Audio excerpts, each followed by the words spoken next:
El sonámbulo y la muerte. Un cuento de Hugo Mitoir. Mi primo Sergio era sonámbulo, y cada vez que me acuerdo de sus ataques, unas veces me da risa y otras tristeza.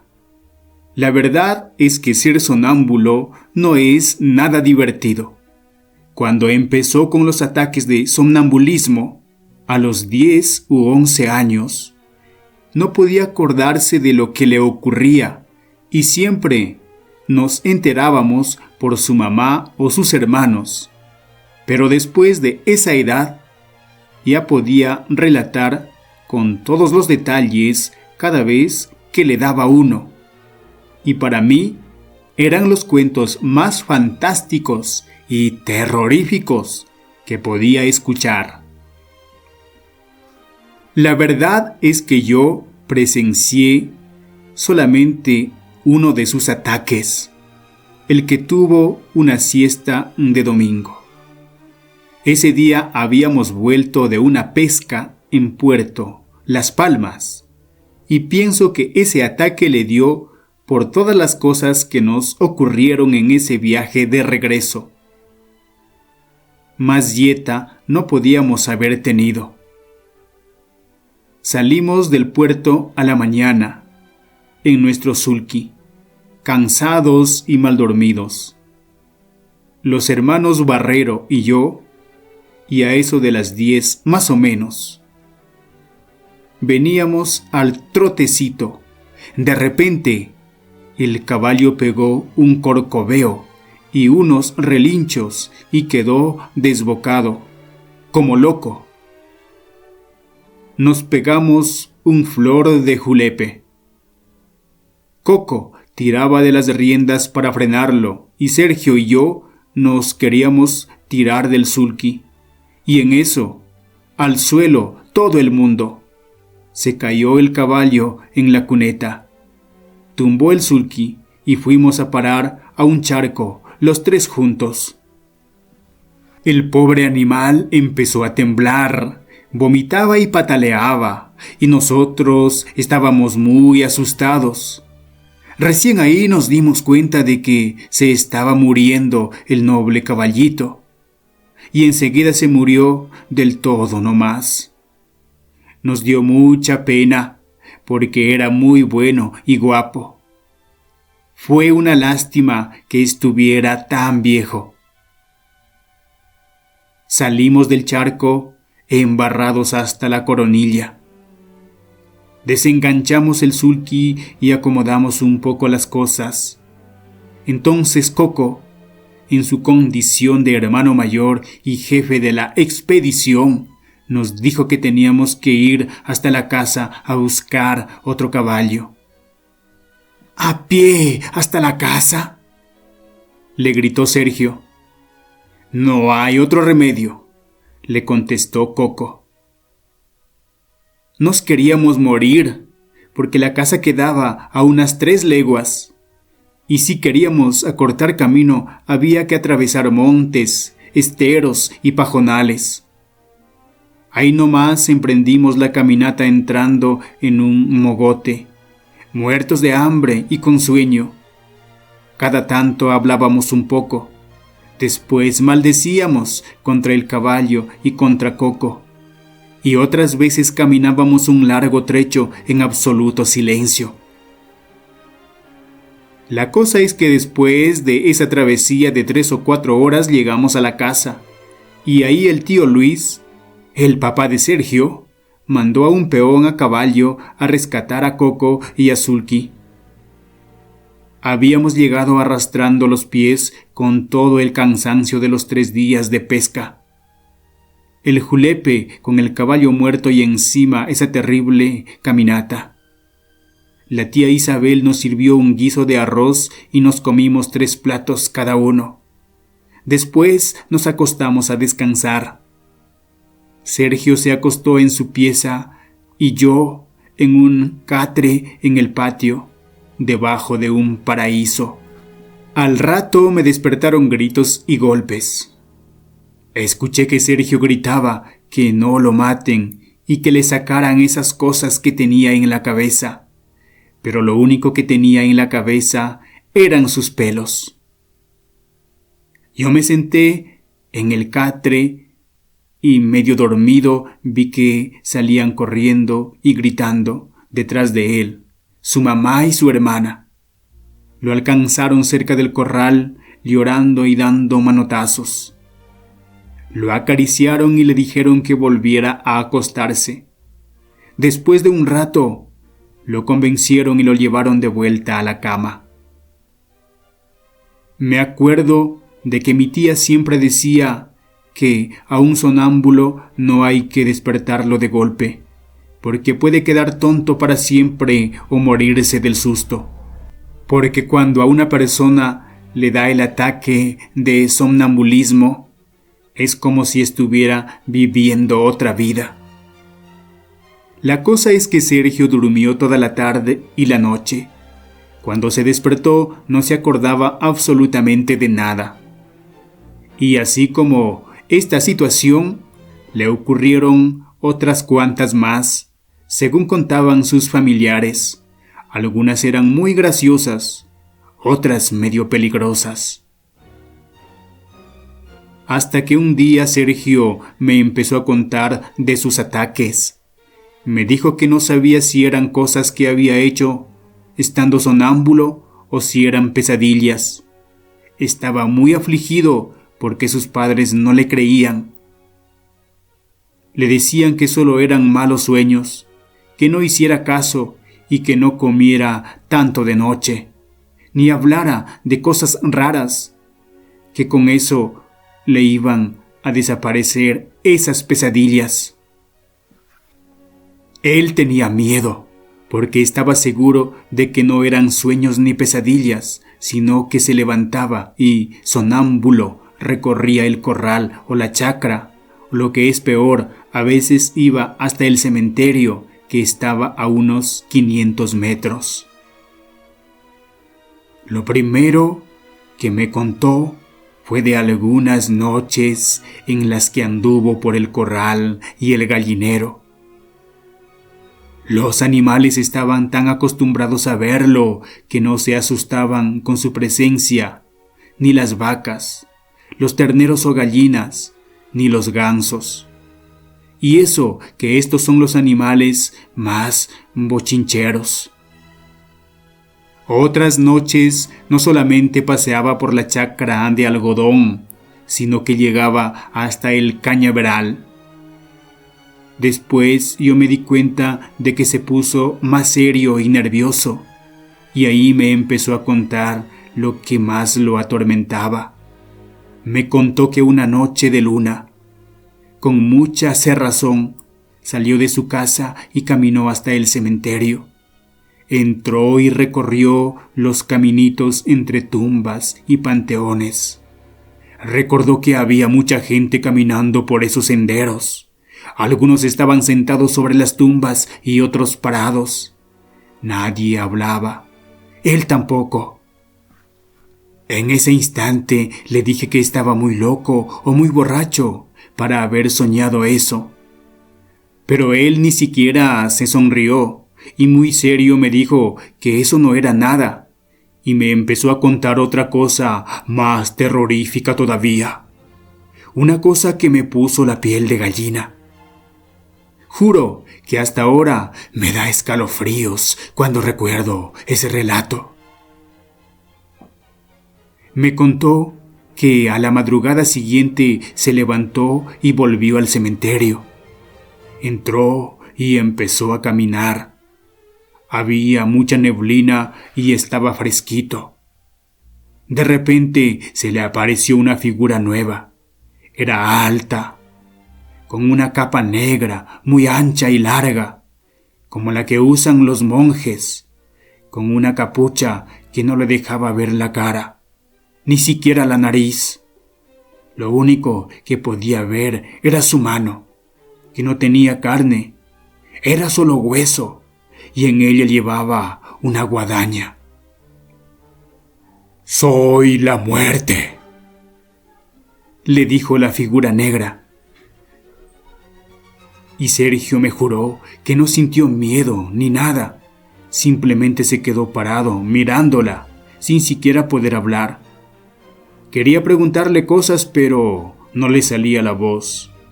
Y la muerte parecía adivinarle los pensamientos. Sergio pensó que lo iba a matar. «No te preocupes, no te haré nada», le contestó el espectro. Sergio pensó que estaba soñando o que estaba muerto. «Estás en el límite de la vida y la muerte, y desde ahí puedes ver muchas cosas», habló el espectro. Sergio pensó que había llegado la hora de su muerte. «Todavía no es tu hora, pero si quieres saber la edad a la que morirás, solo piénsalo y te responderé», dijo el espectro. Sergio se dio cuenta de que todos sus pensamientos eran contestados por la muerte, y entonces no quiso saber nada más. Empezó a asustarlo la idea de saber todo sobre su futuro, pero no pudo frenar un pensamiento y pensó en quiénes serían todas esas personas que se paseaban por el cementerio. Y la muerte respondió: «Son las almas de los muertos que todavía están en la tierra y que ni siquiera saben dónde irán a parar. Y ahora quiero mostrarte algo». Y Sergio siguió a la muerte hasta una tumba que estaba cerca del tejido. El espectro abrió la tumba y con su guadaña, de un solo golpe, levantó la tapa del cajón negro y ovalado.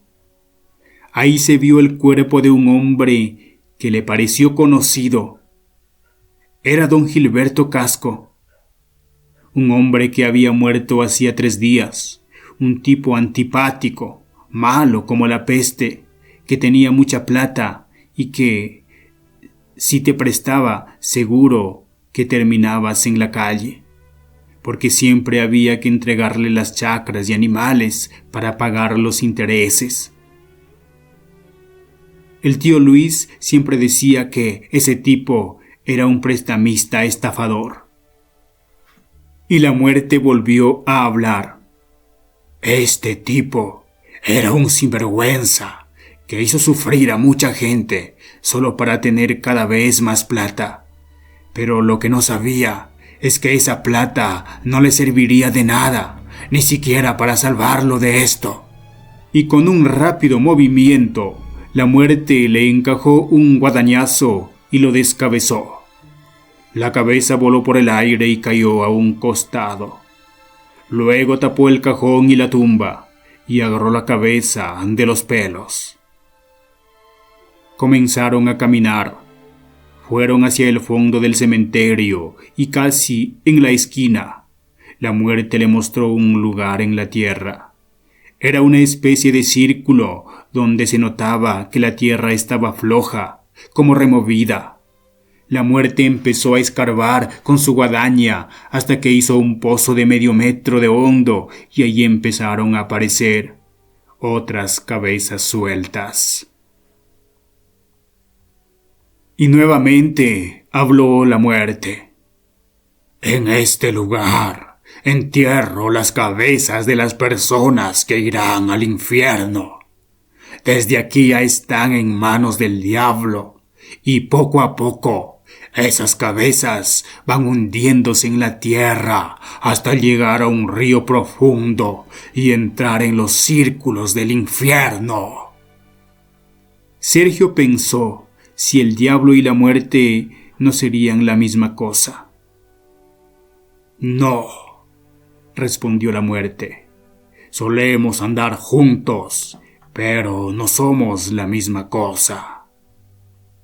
Luego la muerte agarró la cabeza, la tiró en el pozo y empezó a taparla hasta emparejar la tierra nuevamente.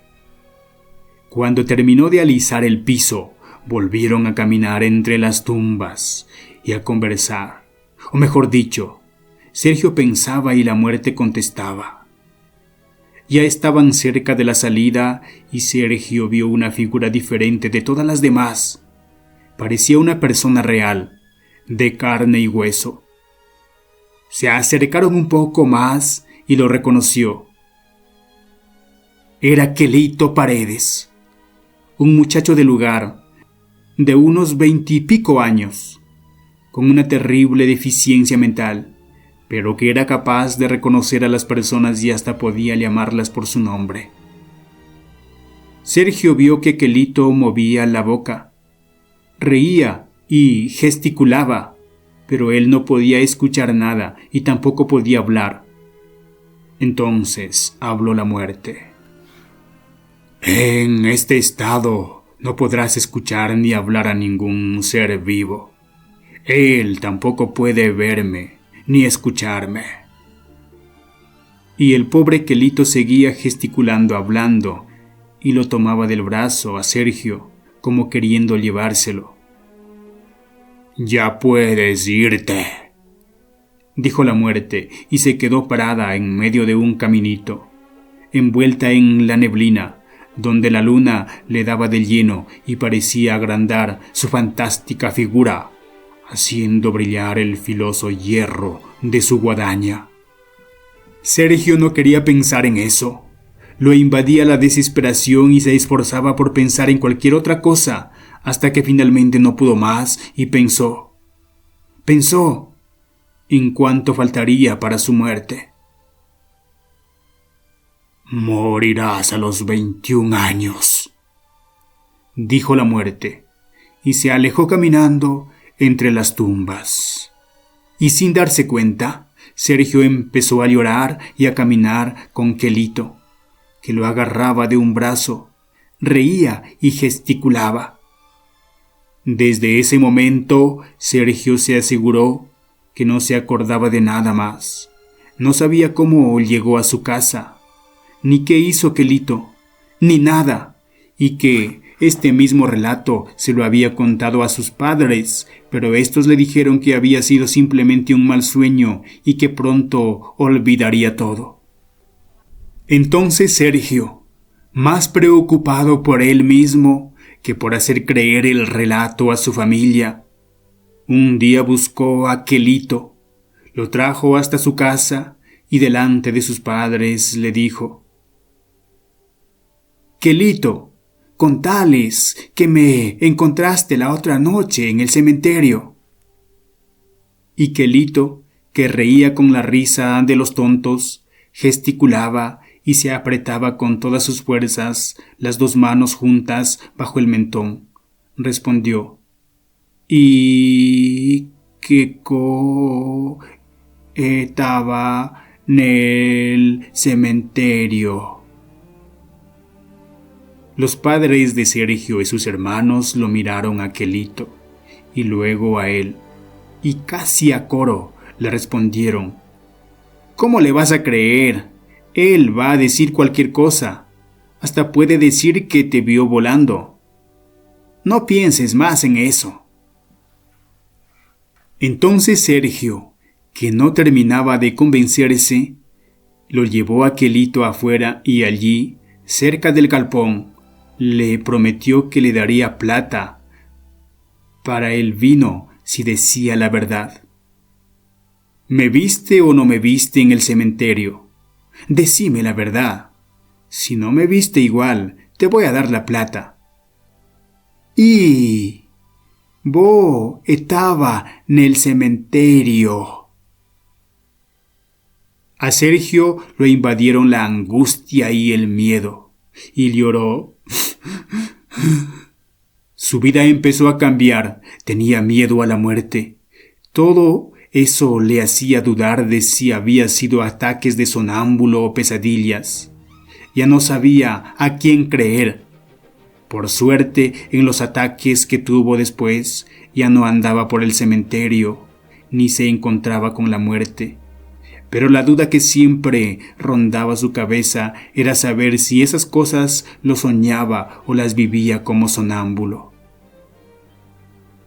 Ahora que han pasado más de 30 años de aquellos relatos de mi primo, yo puedo afirmar con mucha tristeza, que decía la verdad cuando contaba esos ataques de somnambulismo y sus conversaciones con la muerte. Pero Sergio ahora ya no está y yo lo sigo extrañando.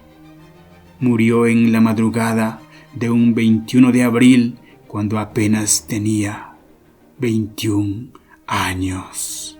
Los deseos, cuento fantástico de Fernán Caballero. Había un matrimonio anciano que, aunque pobre, toda su vida la habían pasado muy bien trabajando y cuidando de su pequeña hacienda. Una noche muy fría estaban sentados, marido y mujer, a la lumbre de su tranquilo hogar, en amor y compañía, y en lugar de dar gracias a Dios por el bien y la paz de que disfrutaban, enumeraban los bienes de mayor cuantía que lograban otros, y deseando gozarlos también. Si yo, en lugar de mi parcelita, decía el viejo, que es de mal terruño y no sirve sino para revolcadero, tuviese el rancho del tío Polainas. Y si yo, añadía su mujer, en lugar de esta, que está en pie porque no le han dado un empujón, tuviese la casa de nuestra vecina, que está en primera vida. Si yo, proseguía el marido, en lugar de la burra, que no puede ya ni con unas alforjas llenas de humo, tuviese el mulo del tío Polainas. Si yo, añadió la mujer, pudiese matar un puerco de 200 libras como la vecina. Esa gente para tener las cosas no tiene sino que desearlas. ¿Quién tuviera la dicha de ver cumplido sus deseos? Apenas hubo dicho estas palabras, cuando vieron que bajaba por la chimenea una mujer hermosísima. Era tan pequeña que su altura no llegaba a media vara. Traía, como una reina, una corona de oro en la cabeza. La túnica y el velo que la cubrían eran diáfanos y formados de blanco humo, y las chispas que alegres se levantaron con un pequeño estallido, como cohetecillos de fuego de regocijo, se colocaron sobre ellos, salpicándolos de relumbrantes lentejuelas. En la mano traía un cetro chiquito, de oro, que remataba en un carbunclo deslumbrador. «Soy el hada Fortunata», les dijo. «Pasaba por aquí y he oído vuestras quejas, y ya que tanto ansiáis porque se cumplan vuestros deseos, vengo a concederos la realización de 3. Uno a ti», dijo a la mujer, «otro a ti», dijo al marido, «y el tercero ha de ser mutuo. Y en él habéis de convenir los 2. Este último lo otorgaré en persona mañana a estas horas, que volveré, por lo que tenéis tiempo de pensar cuál ha de ser». Apenas dijo esto, se alzó entre las llamas una bocanada de humo, en la que la bella hechicera desapareció. Dejo a la consideración de ustedes la alegría del buen matrimonio y la cantidad de deseos que como pretendientes a la puerta de un ministro les asediaron a ellos. Fueron tantos que no, acertando a cuál entender, determinaron dejar la elección definitiva para la mañana siguiente y toda la noche para consultarla con la almohada, y se pusieron a hablar de otras cosas indiferentes. A poco recayó la conversación sobre sus afortunados vecinos. «Hoy estuve allí. Estaban haciendo morcilla», dijo el marido. «Pero qué morcillas. Daba gloria verlas. ¿Quién tuviera una de ellas aquí?, repuso la mujer, para asarla sobre las brasas y cenarla. Apenas lo había dicho, cuando apareció sobre las brasas la morcilla más hermosa que hubo, hay y habrá en el mundo. La mujer se quedó mirándola con la boca abierta y los ojos asombrados, pero el marido se levantó desesperado y dando vueltas al cuarto se arrancaba el cabello, diciendo: «Por ti, que eres más golosa y comilona que la tierra, se ha desperdiciado uno de los deseos. Mire usted, señor, qué mujer esta, más tonta que un avar». Esto es para desesperarse.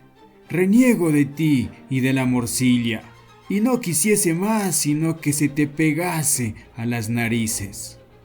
No bien lo hubo dicho, cuando ya estaba la morcilla colgando del sitio indicado. Ahora toca el asombrarse al viejo y desesperarse a la vieja. «¡Te luciste, mal hablado!», exclamaba ésta, haciendo inútiles esfuerzos por arrancarse el apéndice de las narices. «Si yo empleé mal mi deseo, al menos fue en perjuicio propio y no en perjuicio ajeno, pero en el pecado llevas la penitencia, pues nada deseo, ni nada desearé, sino que se me quite la morcilla de las narices». «Mujer, por Dios, ¿y el rancho?». «Nada». «Mujer, por Dios, ¿y la casa?».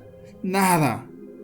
«Desearemos una mina, hija, y te haré una funda de oro para la morcilla». «Ni que lo pienses». «Pues qué, ¿nos vamos a quedar como estábamos?». «Este es todo mi deseo». Por más que siguió rogando el marido, nada alcanzó de su mujer, que estaba por momentos más desesperada que su doble nariz, y apartando a duras penas al perro y al gato que se querían abalanzar a ella. Cuando a la noche siguiente apareció el hada y le dijeron cuál era su último deseo, les dijo: «¿Ya veis cuán ciegos y necios son los hombres, creyendo que la satisfacción de sus deseos les ha de hacer felices? No está la felicidad en el cumplimiento de los deseos, sino que está en no tenerlos. Qué rico es el que posee, pero feliz el que nada desea».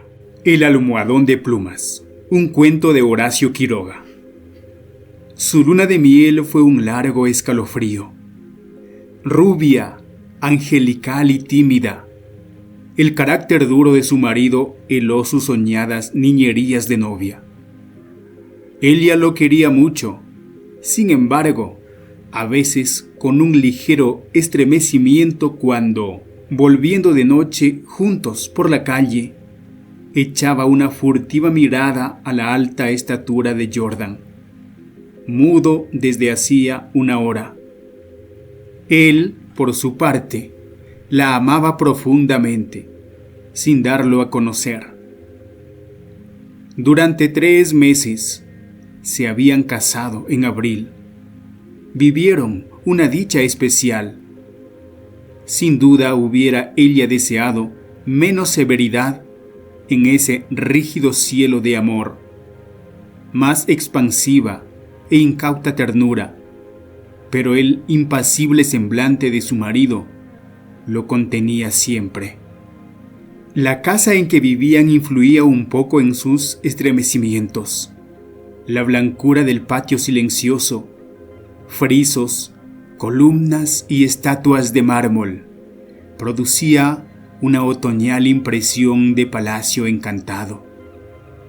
Dentro, el brillo glacial del estuco, sin el más leve rasguño en las altas paredes, afirmaba aquella sensación de desapacible frío. Al cruzar de una pieza a otra, los pasos hallaban eco en toda la casa, como si un largo abandono hubiera sensibilizado su resonancia. En ese extraño nido de amor, Alicia pasó todo el otoño. No obstante, había concluido por echar un velo sobre sus antiguos sueños y aún vivía, dormida en la casa hostil, sin querer pensar en nada hasta que llegaba su marido. No es raro que adelgazara. Tuvo un ligero ataque de influenza que se arrastró insidiosamente días y días. Alicia no se reponía nunca. Al fin, una tarde pudo salir al jardín apoyada en el brazo de él. Miraba indiferente a uno y otro lado. De pronto, Jordan, con honda ternura, le pasó la mano por la cabeza y Alicia rompió enseguida en sollozos, echándole los brazos al cuello. Lloró largamente todo su espanto callado, redoblando el llanto a la menor tentativa de caricia. Luego los sollozos fueron retardándose y aún quedó largo rato escondida en su cuello, sin moverse ni decir una palabra. Fue ese el último día que Alicia estuvo levantada. Al día siguiente amaneció desvanecida. El médico de Jordan la examinó con suma atención, ordenándole calma y descanso absolutos. «No sé», le dijo a Jordan en la puerta de calle, con la voz todavía baja. «Tiene una gran debilidad que no me explico, y sin vómitos, nada. Si mañana se despierta como hoy, llámeme enseguida». Al otro día, Alicia seguía peor. Hubo consulta. Constatóse una anemia de marcha agudísima, completamente inexplicable. Alicia no tuvo más desmayos, pero se iba visiblemente a la muerte. Todo el día, el dormitorio estaba con las luces prendidas y en pleno silencio. Pasábase horas sin oír el menor ruido. Alicia dormitaba. Jordan vivía casi en la sala, también con toda la luz encendida. Paseábase sin cesar de un extremo a otro, con incansable obstinación. La alfombra ahogaba sus pasos. A ratos entraba en el dormitorio y proseguía su mudo vaivén a lo largo de la cama, mirando a su mujer cada vez que caminaba en su dirección.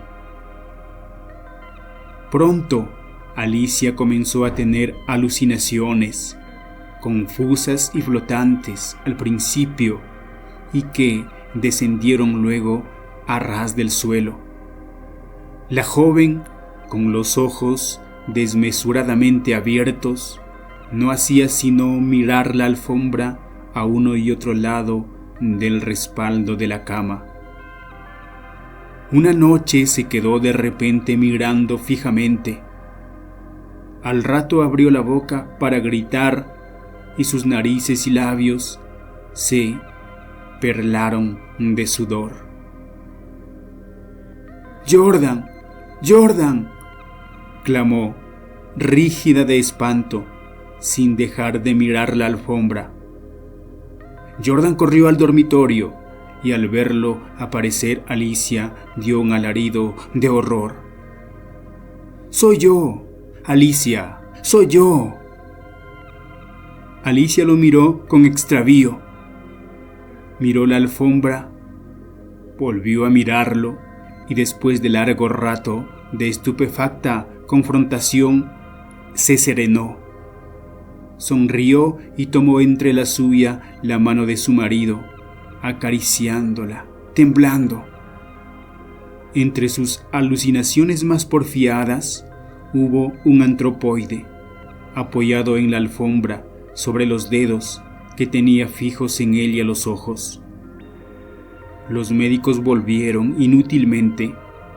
Había allí delante de ellos una vida que se acababa, desangrándose día a día, hora a hora, sin saber absolutamente cómo. En la última consulta, Alicia yacía en estupor mientras ellos la pulsaban, pasándose de uno a otro la muñeca inerte. La observaron largo rato en silencio y siguieron al comedor. Luego, alguien se encogió de hombros desalentando a su médico. Es un caso serio. Poco hay que hacer.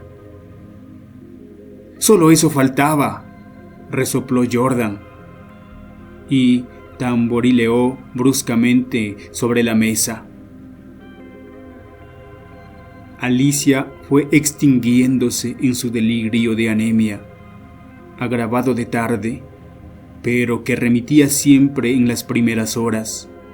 Durante el día no avanzaba su enfermedad, pero cada mañana amanecía lívida, en síncope casi. Parecía que únicamente de noche se le fuera la vida en nuevas alas de sangre.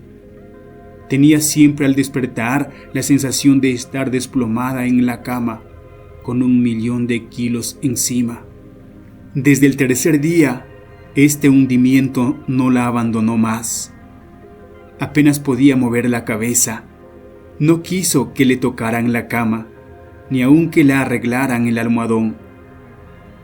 Sus terrores crepusculares avanzaron en forma de monstruos que se arrastraban hasta la cama y trepaban dificultosamente por la colcha.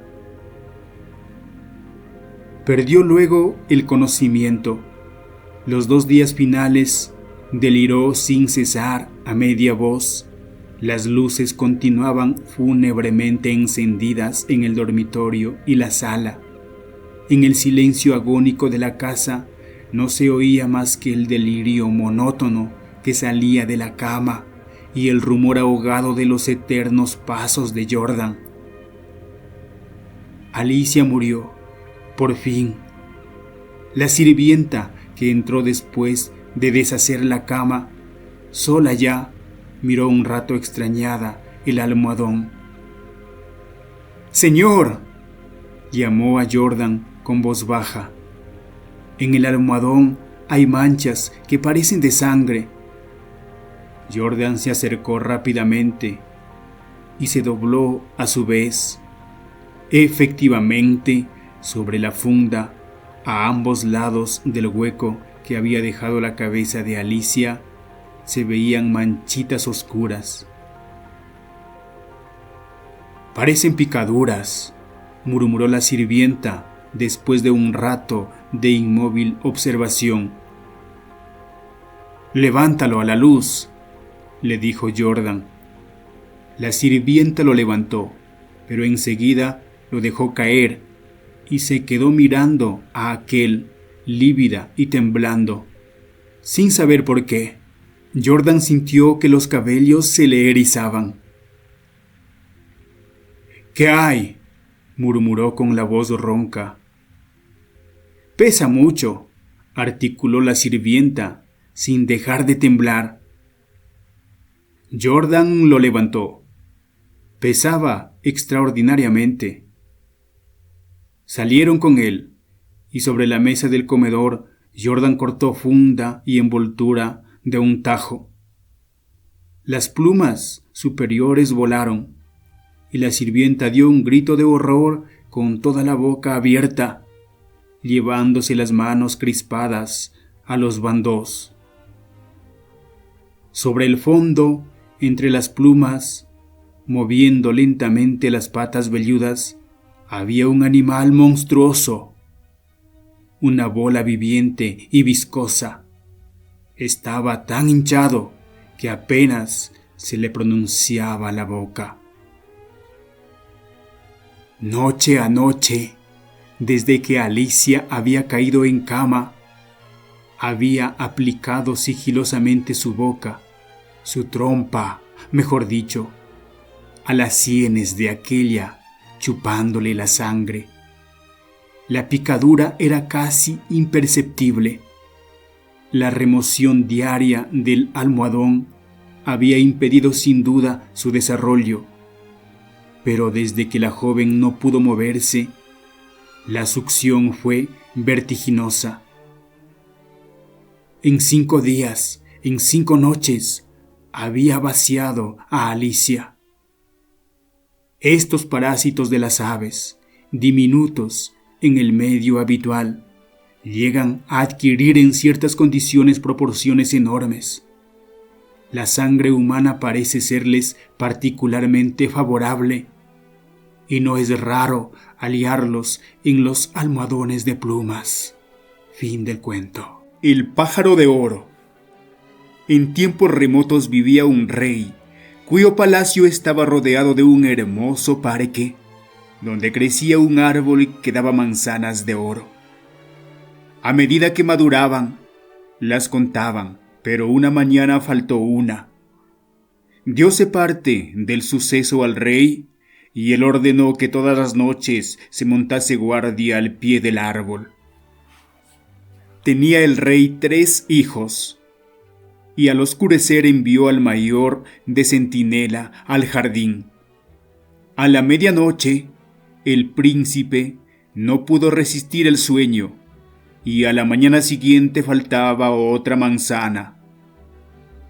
A la otra noche hubo de velar el segundo hijo, pero el resultado fue el mismo. Al dar las 12 se quedó dormido, y por la mañana faltaba una manzana más. Llegó el turno de guardia al tercer hijo. Este estaba dispuesto a ir, pero el rey no confiaba mucho en él y pensaba que no tendría más éxito que sus hermanos. De todos modos, al fin se avino a que se encargara de la guardia. Instalóse el jovenzuelo bajo el árbol, con los ojos bien abiertos y decidido a que no le venciese el sueño. Al dar las 12, oyó un rumor en el aire y, al resplandor de la luna, vio acercarse volando un pájaro cuyo plumaje brillaba como una ascua de oro. El ave se posó en el árbol, y tan pronto como cogió una manzana, el joven príncipe le disparó una flecha. El pájaro pudo aún escapar, pero la saeta lo había rozado y cayó al suelo una pluma de oro. Recogióla el mozo y a la mañana la entregó al rey, contándole lo ocurrido durante la noche. Convocó el rey a su consejo y los cortesanos declararon unánimemente que una pluma como aquella valía tanto como todo el reino. Sí, tan preciosa es esta pluma, dijo el rey. No me basta con ella. Quiero tener al pájaro entero. El hijo mayor se puso en camino. Se tenía por listo y no dudaba que encontraría el pájaro de oro. Había andado un cierto trecho cuando vio en la linde de un bosque una zorra y, descolgándose la escopeta, dispúsose a disparar contra ella. Pero la zorra lo detuvo, exclamando: «No me mates, y en cambio te daré un buen consejo. Sé que vas en busca del pájaro de oro, y que esta noche llegarás a un pueblo donde hay 2 posadas frente a frente. Una de ellas está profusamente iluminada, y en su interior hay gran jolgorio. Pero guárdate de entrar en ella. Ve a la otra, aunque sea poco atrayente su aspecto».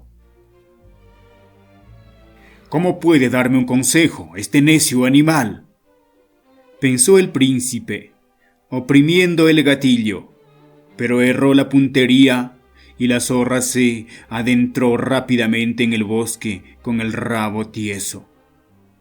Siguió el joven su camino y al anochecer llegó al pueblo de las dos posadas, en una de las cuales todo era canto y baile, mientras la otra ofrecía un aspecto mísero y triste. «Tonto sería», díjose, «si me hospedase en ese tabernucho destartalado, en vez de hacerlo en esta hermosa fonda». Así entró en la posada alegre, y en ella se entregó al jolgorio, olvidándose del pájaro, de su padre y de todas las buenas enseñanzas que había recibido. Transcurrido un tiempo sin que regresara el hijo mayor, púsose el segundo en camino, en busca del pájaro de oro. Como su hermano, también él topó con la zorra, la cual diole el mismo consejo, sin que tampoco él lo atendiera. Llegó a las dos posadas, y su hermano, que estaba asomado a la ventana de la alegre, lo llamó e invitó a entrar. No supo resistir el mozo, y pasando al interior, entregóse a los placeres y diversiones. Al cabo de mucho tiempo, el hijo menor del rey quiso salir, a su vez, a probar suerte, pero el padre se resistía. «Es inútil», dijo. «Este encontrará el pájaro de oro menos aún que sus hermanos. Y si le ocurre una desgracia, no sabrá salir de apuros. Es el menos despabilado de los tres». No obstante, como el joven no lo dejaba en paz, dio al fin su consentimiento. A la orilla del bosque encontróse también con la zorra, la cual le pidió que le perdonase la vida y le dio su buen consejo. El joven, que era de buen corazón, dijo: «Nada temas, zorrita, no te haré ningún daño». «No lo lamentarás», respondióle la zorra. «Y para que puedas avanzar más rápidamente, súbete en mi rabo». No bien se hubo montado en él, echó la zorra a correr a campo traviesa, con tal rapidez que los cabellos silbaban al viento.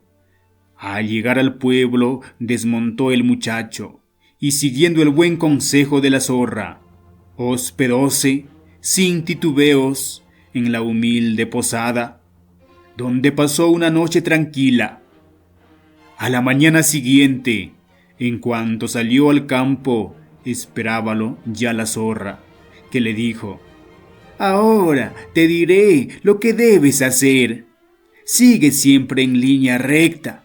Al fin llegarás a un palacio, delante del cual habrá un gran número de soldados tumbados.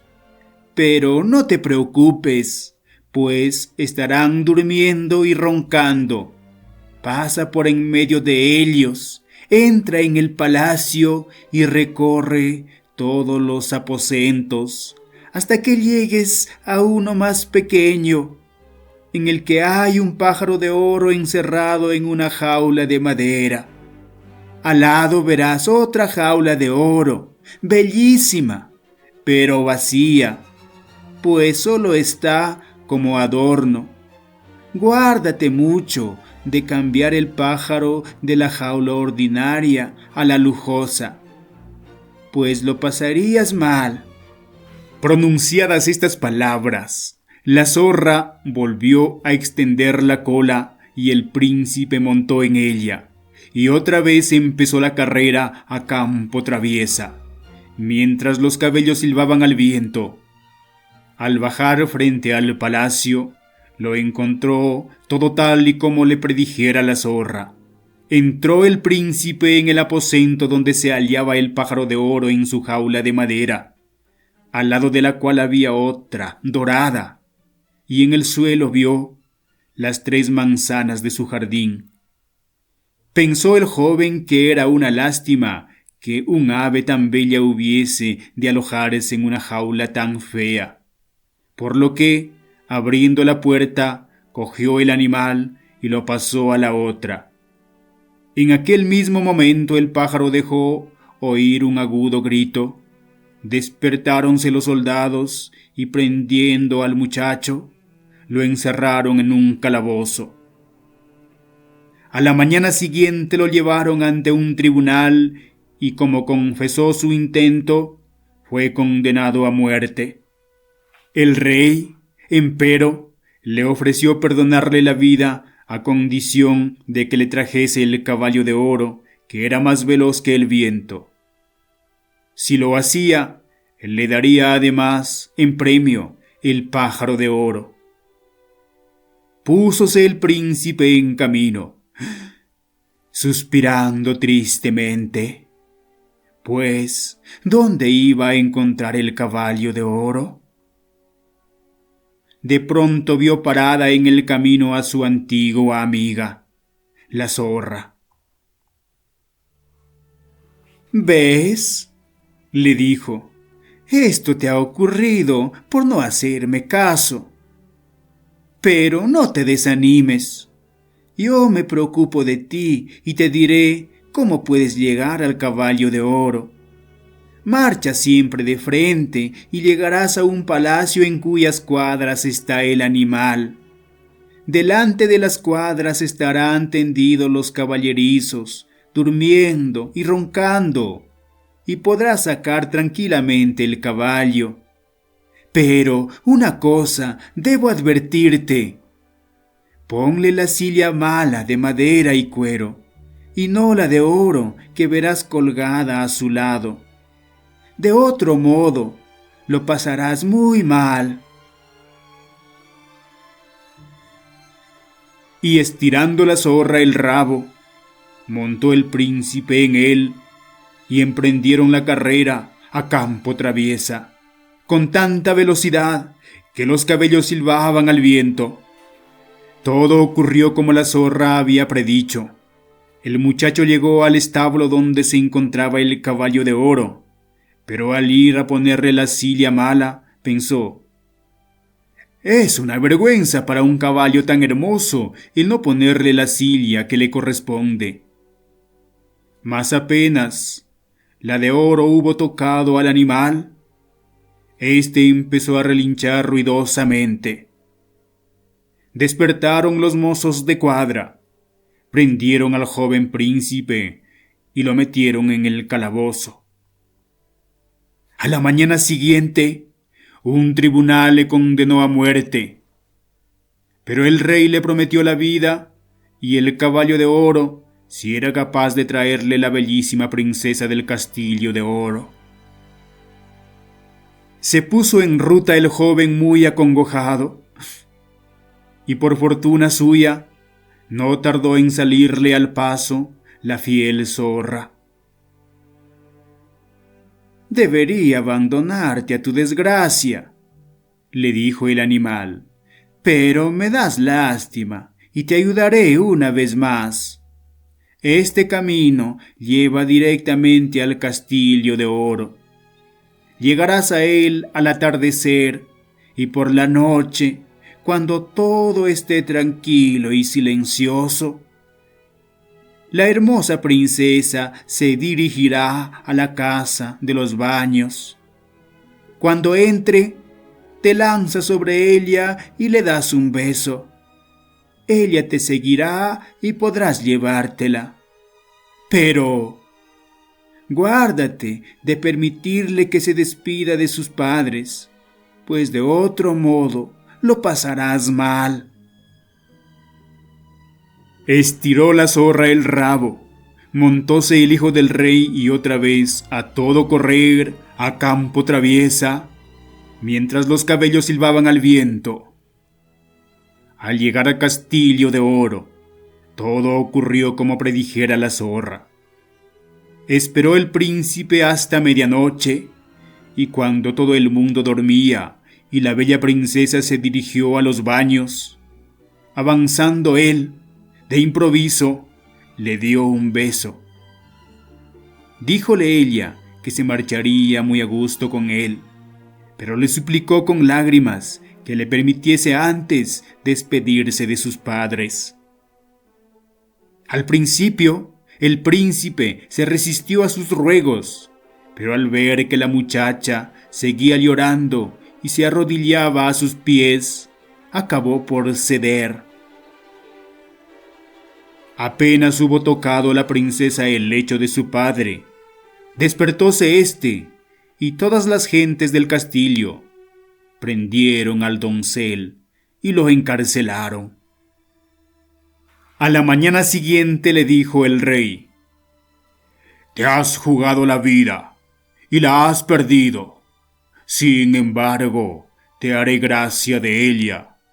Si arrasas la montaña que se levanta delante de mis ventanas y me quita la vista, y esto debes de realizarlo en el espacio de 8 días. Si lo logras, recibirás en premio la mano de mi hija». El príncipe se puso a manejar el pico y la pala sin descanso, pero cuando, transcurridos 7 días, vio lo poco que había conseguido y que todo su esfuerzo ni siquiera se notaba, cayó en un gran abatimiento, con toda la esperanza perdida.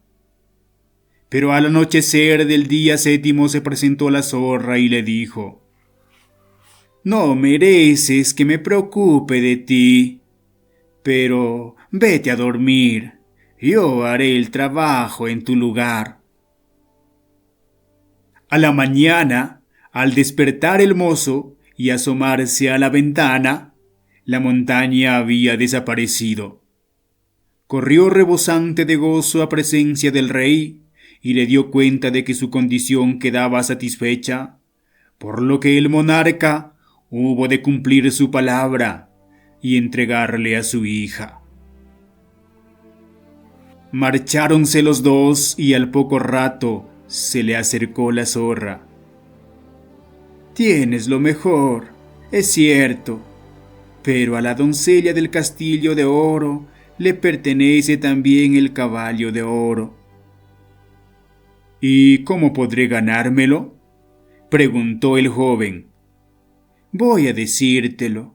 Ante todo, lleva la hermosa doncella al rey que te envió al castillo de oro. Se pondrá loco de alegría y te dará gustoso el caballo de oro. Tú lo montas sin dilación y alargas la mano a cada uno para estrechársela en despedida, dejando para último lugar a la princesa. Entonces la subes de un tirón a la grupa y te lanzas al galope. Nadie podrá alcanzarte, pues el caballo es más veloz que el viento». Todo sucedió así puntual y felizmente, y el príncipe se alejó con la bella princesa, montados ambos en el caballo de oro. La zorra no se quedó rezagada y dijo al doncel: «Ahora voy a ayudarte a conquistar el pájaro de oro. Cuando te encuentres en las cercanías del palacio donde mora el ave, haz que la princesa se apee. Yo la guardaré. Tú te presentas en el patio del palacio con el caballo de oro. Al verlo habrá gran alegría y te entregarán el pájaro. Cuando tengas la jaula en la mano, galoparás hacia donde estamos nosotras para recoger a la princesa». Conseguido también esto, y disponiéndose el príncipe a regresar a casa con sus tesoros, díjole la zorra: «Ahora debes recompensar mis servicios». «¿Qué recompensa deseas?», preguntó el joven. «Cuando lleguemos al bosque, mátame de un tiro y córtame la cabeza y las patas». «Bonita prueba de gratitud sería esta», exclamó el mozo. Esto no puedo hacerlo. A lo que replicó la zorra. Si te niegas, no tengo más remedio que dejarte. Pero antes voy a darte aún otro buen consejo. Guárdate de dos cosas: de comprar carne de orca y de sentarte al borde de un pozo. Y dichas estas palabras, se adentró en el bosque. Pensó el muchacho: qué raro es este animal, y vaya ocurrencias las suyas. ¿Quién comprará carne de orca? Y en cuanto al capricho de sentarme al borde de un pozo, jamás me ha pasado por la mente. Continuó su camino con la bella princesa y hubo de pasar por el pueblo donde se habían quedado sus hermanos. Notó en él gran revuelo y alboroto, y al preguntar la causa, contestáronle que iban a ahorcar a dos individuos. Al acercarse vio que eran sus hermanos, los cuales habían cometido toda clase de tropelías y derrochado su hacienda. Preguntó él si no podría rescatarlos. Si queréis pagar por ellos, replicáronle. Mas, ¿por qué emplear vuestro dinero en liberar a estos dos criminales? Pero él, sin atender a razones, los rescató, y todos juntos tomaron el camino de su casa. Al llegar al bosque donde por primera vez se encontraran con la zorra, la temperatura era fresca y agradable, y afuera caía un sol achicharrante. Entonces dijeron los hermanos: vamos a descansar un poco junto al pozo. Comeremos un bocado y beberemos un trago. Avínose el menor, y olvidándose, con la animación de la charla, de la recomendación de la zorra, sentóse al borde del pozo sin pensar nada malo. Pero los dos hermanos le dieron un empujón y lo echaron al fondo. Seguidamente se pusieron en camino, llevándose a la princesa, el caballo y el pájaro. Al llegar a casa, dijeron al rey, su padre: no solamente traemos el pájaro de oro, sino también el caballo de oro y la princesa del castillo de oro.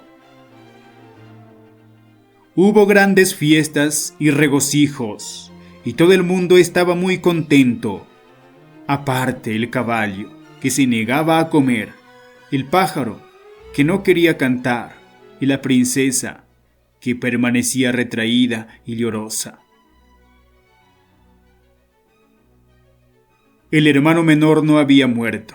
Sin embargo, afortunadamente el pozo estaba seco, y él fue a caer sobre un lecho de musgo, sin sufrir daño alguno, solo que no podía salir de su prisión. Tampoco en aquel apuro lo abandonó su fiel zorra, la cual, acudiendo a toda prisa, le riñó por no haber seguido sus consejos. A pesar de todo, no puedo abandonarte a tu suerte, dijo. Te sacaré otra vez de este apuro. Indicóle que se cogiese a su rabo, agarrándose fuertemente, y luego tiró hacia arriba. Todavía no estás fuera de peligro, le dijo, pues tus hermanos no están seguros de tu muerte, y han apostado guardianes en el bosque con orden de matarte si te dejas ver. El joven cambió sus vestidos por los de un pobre viejo que encontró en el camino, y de esta manera pudo llegar al palacio del rey, su padre. Nadie lo reconoció, pero el pájaro se puso a cantar y el caballo a comer, mientras se secaban las lágrimas de los ojos de la princesa. Admirado, preguntó el rey, ¿qué significa esto? Y respondió la doncella, no lo sé, pero me sentía muy triste y ahora estoy alegre. Me parece como si hubiese llegado mi legítimo esposo. Y le contó todo lo que le había sucedido. A pesar de las amenazas de muerte que le habían hecho los dos hermanos, si los descubría. El rey convocó a todos los que se hallaban en el palacio, y así compareció también su hijo menor, vestido de harapos, como un pordiosero. Pero la princesa lo reconoció enseguida y se le arrojó al cuello. Los perversos hermanos fueron detenidos y ajusticiados, y él se casó con la princesa y fue el heredero del rey. Pero, ¿y qué fue de la zorra? Lo vais a saber. Algún tiempo después, el príncipe volvió al bosque y se encontró con la zorra, la cual le dijo: «Tienes ya todo cuanto pudiste ambicionar. En cambio, mi desgracia no tiene fin, a pesar de que está en tus manos el salvarme». Y nuevamente le suplicó que la matase de un tiro y le cortase la cabeza y las patas. Hízolo así el príncipe, y en el mismo instante se transformó la zorra en un hombre, que no era otro sino el hermano de la bella princesa, el cual, de este modo, quedó libre del hechizo que sobre él pesaba, y ya nada faltó a la felicidad de todos, mientras vivieron. El rey sabio y sus 3 hijos. Cierta vez existió un rey que tenía 3 hijos dotados de las mismas cualidades, de modo que era difícil escoger entre ellos quién iba a recibir el legado del reino. Entonces acudió a un sabio de la región para recibir su consejo. El sabio ideó el plan y aconsejó al rey: «Vete de peregrinación».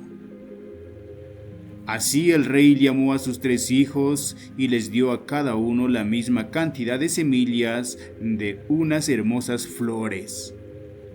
Luego, antes de marcharse, les dio la siguiente instrucción: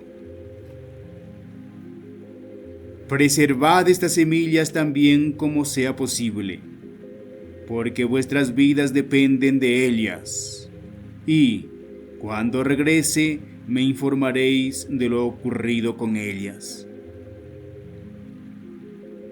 El primer hijo, el mayor, el que mejor sabía conducirse, el más artero y pulcro, dijo: «Guardaré estas semillas en una caja fuerte, de modo que para cuando regrese mi padre estarán tal cual me las ha dado, ya que de ello depende mi vida».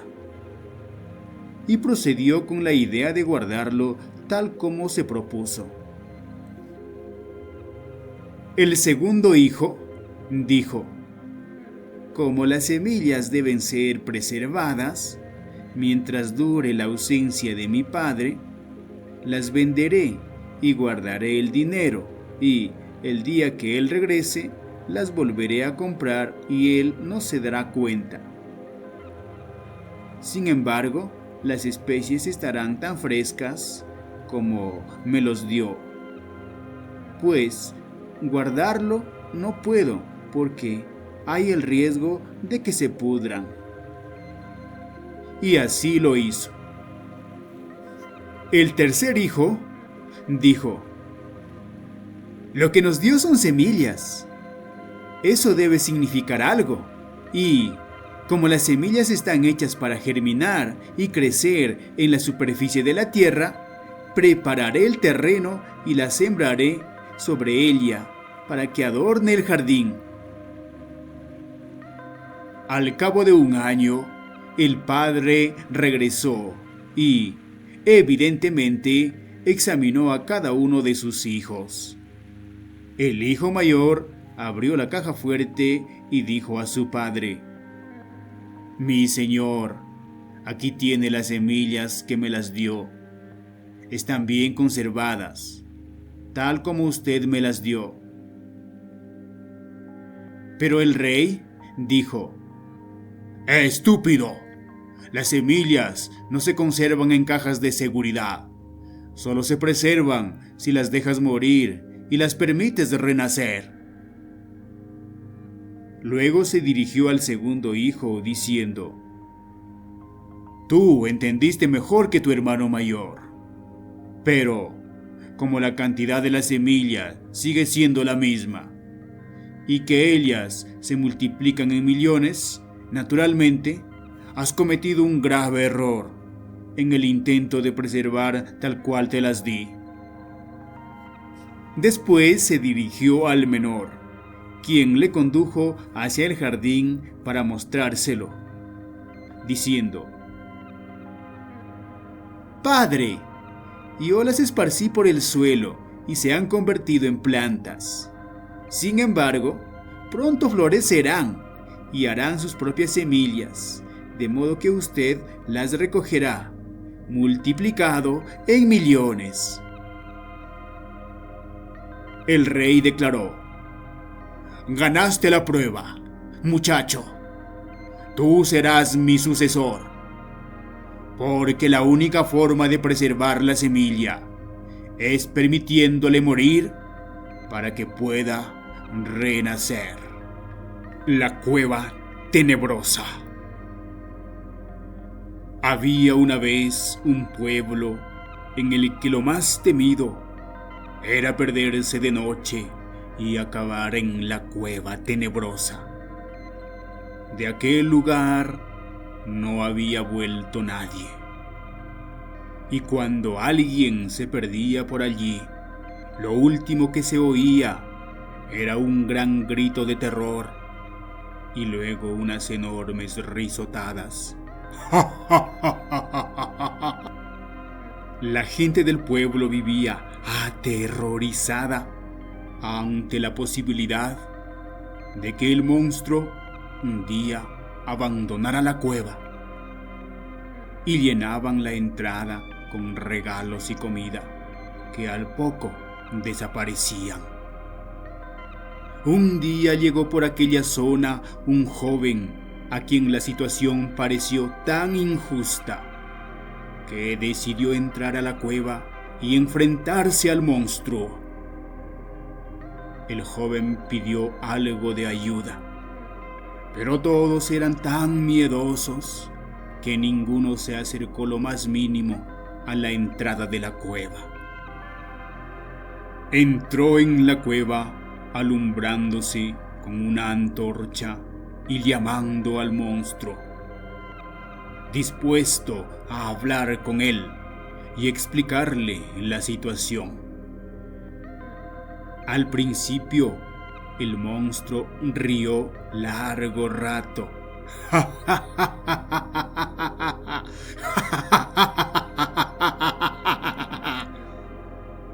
Lo que el joven aprovechó para acercarse según le oía, más y más alto, pero luego se calló.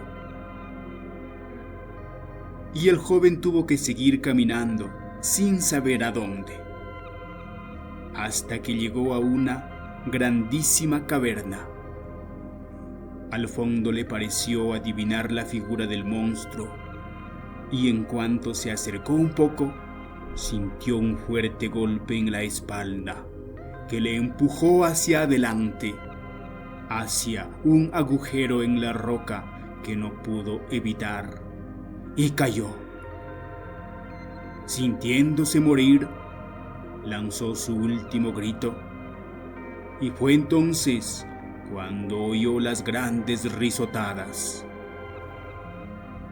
Vaya, creo que me ha devorado el monstruo, se decía mientras caía.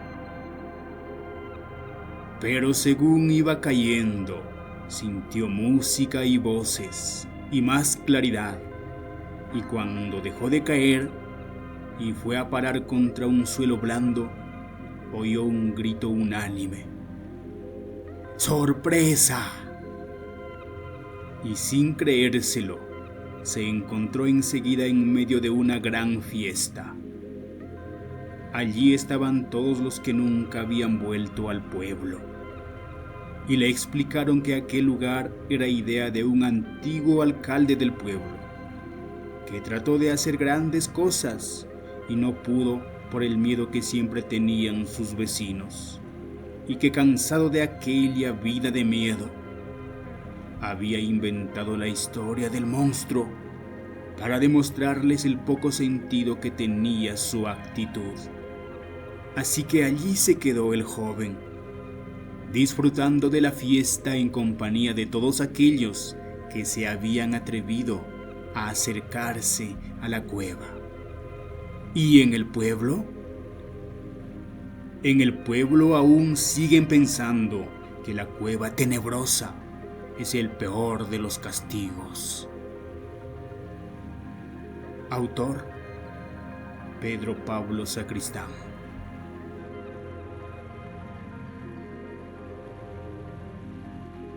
El flojo que quería ser rico. Era un matrimonio joven que atravesaba por muchas dificultades económicas. Pero pese a ello, el marido no hacía nada para solucionar el problema. En cambio, su esposa se pasaba todo el día trabajando en los quehaceres de la casa y no tenía tiempo siquiera para divertirse un rato. El marido se pasaba el día viendo televisión y a veces salía de parranda con sus amigos. Un día, la mujer decidió encarar la situación y le dijo a su marido: «No sé cómo puedes ser tan holgazán. Te lo pasas el día tirado en el sillón. Solo vives para comer y dormir. Lo que tenemos pronto se terminará. Y entonces, ¿qué será de nosotros? ¿Cómo vamos a vivir?». El marido entonces dijo: «No te preocupes, mujer. Anoche tuve un sueño muy revelador y estoy seguro que pronto vamos a salir de la pobreza». «Pero ¿cómo es posible que creas eso? Hombre, ¿cómo se supone que vamos a ser ricos tan solo por un sueño tuyo? Escucha, siéntate, te explico. El sueño que tuve fue muy preciso y recuerdo nítidamente lo que se me indicó en él. Recibí instrucciones y te prometo que mañana al rayar el sol haré el esfuerzo de cumplir esas instrucciones». Habiendo dicho esto, de repente el hombre se quedó dormido. La mujer, por su parte, se fue a terminar algunas cosas que tenía pendiente en la cocina. Al día siguiente, al rayar el alba, el hombre ya estaba en camino. Se dirigía hacia una montaña, porque según las instrucciones se le indicó que tenía que llegar hasta ahí y preguntar al sabio que vivía en una cabaña en la cima de la montaña sobre lo que tenía que hacer para dejar de ser pobre. Caminó un día y una noche, haciendo un gran esfuerzo, pues nunca antes había hecho algo parecido, de tal manera que las piernas ya no respondían a lo que su cerebro indicaba. Sin embargo, al rayar el alba del segundo día, por fin pudo divisar la solitaria cabaña en lo alto de la montaña. Aún muy cansado por el trajinar, pero con los ánimos necesarios de saber lo que el anciano le tenía que decir, empezó a subir la empinada montaña. Logrado su propósito, a lo lejos vio a un anciano de aspecto venerable que hacía sus meditaciones de la mañana. Entre temeroso y dubitativo, se acercó más a la presencia del anciano, quien en esos momentos terminaba de hacer sus oraciones. «Buenos días, venerable maestro», dijo el hombre. «Buenos días. Tú debes ser el desdichado que desea mejorar su precaria condición de vida». «Sí, maestro». «Pues entonces, pon atención, que te revelaré el secreto para que consigas la riqueza y vivas tranquilamente sin tener que esforzarte nunca más». El hombre entonces se sentó frente al venerable anciano y se dispuso a escucharlo atentamente. Dijo entonces el anciano: «¿Recuerdas el pedido que te hizo el pez en la orilla del río mientras te dirigías hacia acá?» Y el hombre, que hasta ese momento ni siquiera se acordaba de tal pedido, se acordó de repente que el pez le había suplicado interceda por él cuando estuviera frente al sabio. El anciano entonces dijo lo siguiente: «Dile al pez que su problema es fácil de solucionar. Solo debe encontrar a alguien que le retire la gran piedra preciosa que tiene atravesada en la garganta. Y entonces todo volverá a la normalidad y seguirá disfrutando de la vida en el agua». «Muy bien, maestro, eso le diré al pez cuando lo vea a mi regreso». «Maestro, también un peral me pidió interceder por él, ya que sus hojas se marchitan y se caen, y ya casi no da frutos». «El problema del peral es que en sus raíces hay un cofre con monedas de oro, y las emanaciones que desprende ese metal hacen que sus raíces no absorban los nutrientes necesarios que necesita para florecer y dar frutos. Pero en cuanto alguien desentierre el cofre, el peral reverdecerá y dará frutos en abundancia». «Y en cuanto al lobo, maestro, ¿qué debo decirle?» «Dile al lobo que su hambre voraz será saciado en cuanto se devore al primer holgazán que se cruce en su camino». «Y dígame, venerable maestro, ¿yo qué debo hacer para ser rico?» «En cuanto a ti, no tienes que hacer nada extraordinario. Solo te bastará estar atento a las más mínimas señales que se presenten en tu camino. Y sin hacer nada más, tu vida cambiará y serás un hombre rico». Luego de agradecer por la reveladora solución que le había dado el maestro, emprendió el camino de regreso.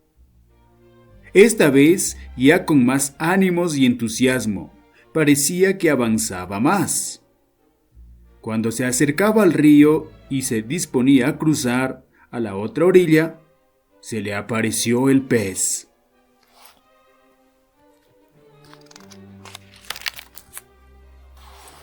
Y le preguntó: «¿Qué te dijo el maestro sobre mi problema?» «Tu problema es que tienes una piedra preciosa atorada en la garganta. Pero en cuanto alguien te lo saque, tu vida volverá a la normalidad». Y diciendo esto, siguió su camino. Pero el pez le suplicó: «Por favor, saca la piedra que está en mi garganta, pues así tú podrás ser rico y yo viviré mejor, No, tengo que seguir mi camino. No puedo sacar esa piedra. Además, el agua debe estar muy fría. Y el anciano me dijo que no tendría que esforzarme para ser rico. El pez siguió suplicando, pero no sirvió de nada. Al pasar cerca del peral, este también le preguntó sobre lo que el anciano le había dicho sobre su problema.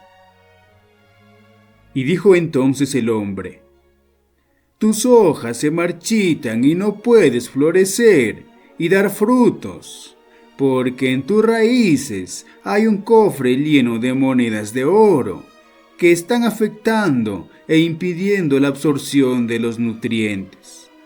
Pero en cuanto alguien desentierre y saque el cofre, tú volverás a florecer y dar muchos frutos.